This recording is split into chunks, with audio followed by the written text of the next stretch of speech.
NordVPN allows me to access websites that are regional that I can't normally access safely and securely by tunneling through a series of servers online. For example, I can watch Japanese Netflix, Japanese Amazon Prime, and many other websites that would normally not be available in my region, and that goes for the entire world. And if you get stuck, customer support is available 24/7. Head over to nordvpn.com/geekdom or use the code geekdom and you get 70% off a 3-year plan plus 1 additional month for free. Oh, and when you get it, hit me up and let me know what you're watching from across the world.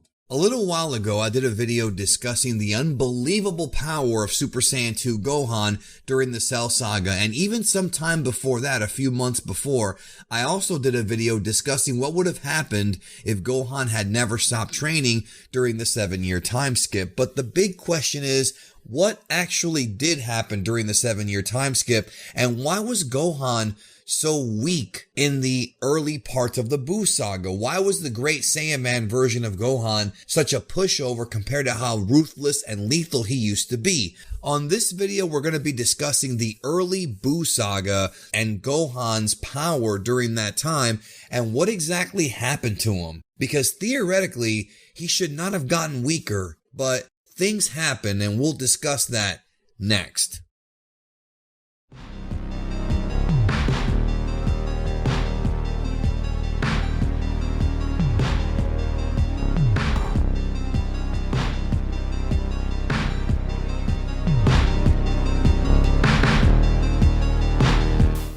So it is stated several times in the early part of the Buu Saga, mostly by Vegeta, who was clowning the poor guy, that Gohan slacked off on his training. Now, one thing we know for certain that's unquestionable is that both Goku and Vegeta, one alive, one dead, trained their asses off in the other world during the 7-year skip between the Cell Saga and the Buu Saga. And when we saw them again in the Buu Saga, they came back with an incredible increase in power. More so than anything Gohan would have ever imagined, and both of them were able to surpass Gohan in the early parts of that arc. Now, luckily, at the end of that arc, obviously, later on in the Buu Saga, Gohan was able to get Ultimate, and he, of course, became really strong, but we're not talking about that right here. We're talking about the early parts of the arc and why Great Saiyan Man Gohan was so weak. Because the reason why I'm even making this video is the mere fact that Teen Gohan, as they call it, which is incorrect because Gohan in the Cell games was not a teen, he was a youth. He was either 9 or 11 years old, depending on which guide you look at, roughly in that age range. You know, he was an absolute monster. And like I said in my video about Gohan versus Cell, the Super Saiyan 2 Gohan Power Of video, the dude was an absolute beast and was unrivaled by anybody, including Goku and Vegeta at that time. But if you think about this from a logical perspective, you would think that Gohan in the Buu Saga was actually stronger than he was as a kid because he grew up. I mean, 7 years had passed, and the way the human body kind of works, and of course this is anime, so it's not exactly like this, but we're going to get to that here in a minute, is that, you know, the older you get when you kind of go through puberty and you go from being an 11-year-old to, you know, an 18-year-old or 19-year-old or whatever age you develop, is that your body grows, your bones get bigger, your sternum grows, your whole body gets bigger, your brain, and thus you develop more strength, especially in males. So theoretically speaking, Gohan should have actually gotten stronger during the 7-year time skip, but that's not really what wound up happening. And also, you know, some folks are probably going to bring up the whole muscle memory thing. And while muscle memory is certainly a thing, it's not something that really applies here because of the fact that, number one, it is a fictional show and manga, but number two, it's also something that doesn't really work after 7 years. So that means that Gohan really slacked off. Now, I want to kind of clarify some things here. Gohan is weaker, but he's not a weakling. He's not entirely weak. Piccolo, a guy who trains every single day of his life, was still no match for Gohan. So think about that for a minute.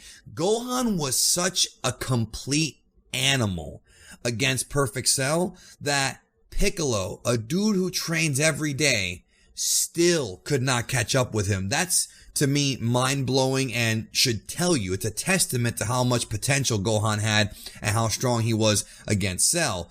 Then when you analyze statements that were made in the series, it further cements how strong Gohan was. Yes, Goku and Vegeta did surpass him. We know that for a fact. It happened, but Gohan was right there behind him at number 3. The Madoshi Babidi was trying to gather energy to reawaken Majin Buu. And as he's trying to gather this energy, he's finding people on Earth that could possibly give enough energy and have enough energy to warrant, the resurrection of Buu, or whatever you want to call it, the release of Majin Buu. Not really a resurrection, more so a release.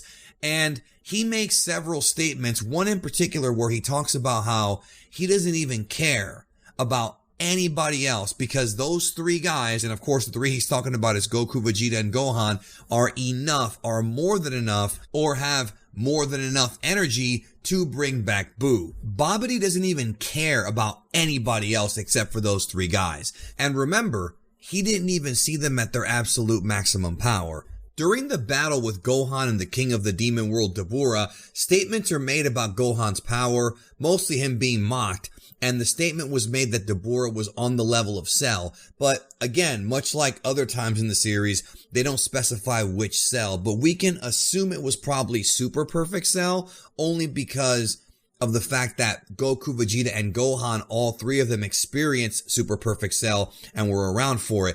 Goku not so much, because he died, but he could still sense Cell's energy from the other world, so he still counts. But the 3 of them were very familiar with Super Perfect Cell, so you would think that would be the case. But even if it's not Super Perfect Cell, even if it's just Perfect Cell, Gohan was still holding his own, but it wasn't like he was the savage that he was against Super Perfect Cell, especially before, the whole thing happened with Gohan's arm, which again I covered in the other video. So there's no question that Gohan did have a decrease in power during those 7 years, but it wasn't as big of a decrease as a lot of people think. So what happened during those 7 years? Well, the reality is, as everybody knows, he didn't train. But I mean, it's actually a little worse than that. He really didn't train. Logically, it makes no sense that somebody would grow up and get, like I said earlier, go through puberty, get bigger bones, grow tougher skin, get bigger, larger, more weight, more height, and somehow end up weaker. Well, the reason for this is not just the fact that Gohan did not train physically, but he also did not train mentally. We've had a couple of actual examples of this in Dragon Ball, most recently with Dragon Ball Super and Golden Frieza. When Golden Frieza was in hell, he was in the cocoon and he could not move. This is after the Resurrection F arc when Goku sent him back to hell. What wound up happening was Frieza still got stronger because he learned how to do mental image training.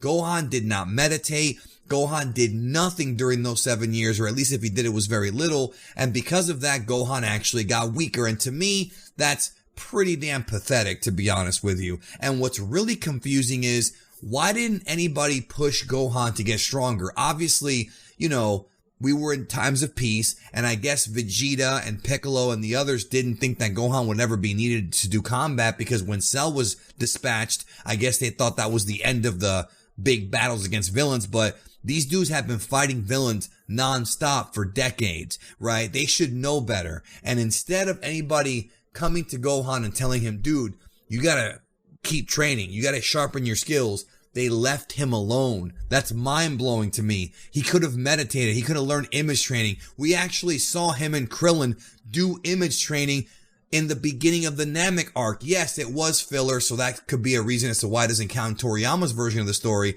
but we saw him do it. He obviously knew and learned the martial arts from Piccolo, so you would think that by now, after all the training he got from Goku and Piccolo for all these years, he would at least have done exercises. And you know what? Maybe he did do exercises, but to me, it's just been so unusual that a guy can go through puberty, get a fully grown adult body, or at least close to a grown adult body, and get weaker. It's just very, very strange. And obviously Gohan knew how to tap into Super Saiyan and Super Saiyan 2, and we know that for certain because Gohan did it during the tournament when he was asked to do it by Kibito, which is how they even revealed the big secret of who Babidi was and what the plan was through that whole kind of setup, orchestrated by the Supreme Kai. So it's so weird that Gohan did not get stronger And really, I feel like it was Toriyama's plot device to kind of rebuild Gohan. It was kind of his way to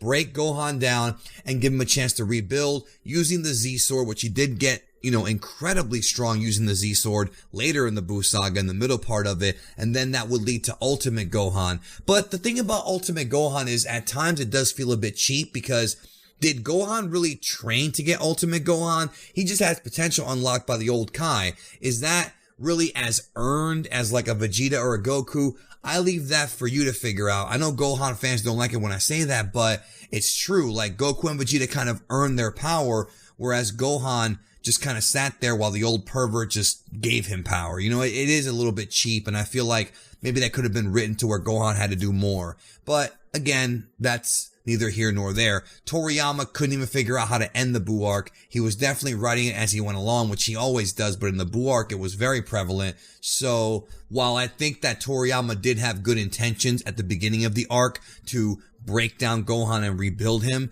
I also feel like the execution may have been a bit lacking, but also Toriyama did change his mind. And I did do a video about this a couple of years ago about Toriyama and Gohan and why he replaced Gohan as the main character. And I did a huge debunk because people actually think it's because the fans pressured him, and that's just not true. And that's totally outlined in that video. So that's going to bring this video to a close. Thank you so much. Like and subscribe if you have not subscribed, and leave a comment, of course, with your thoughts. Love you. And remember, don't slack off on your training.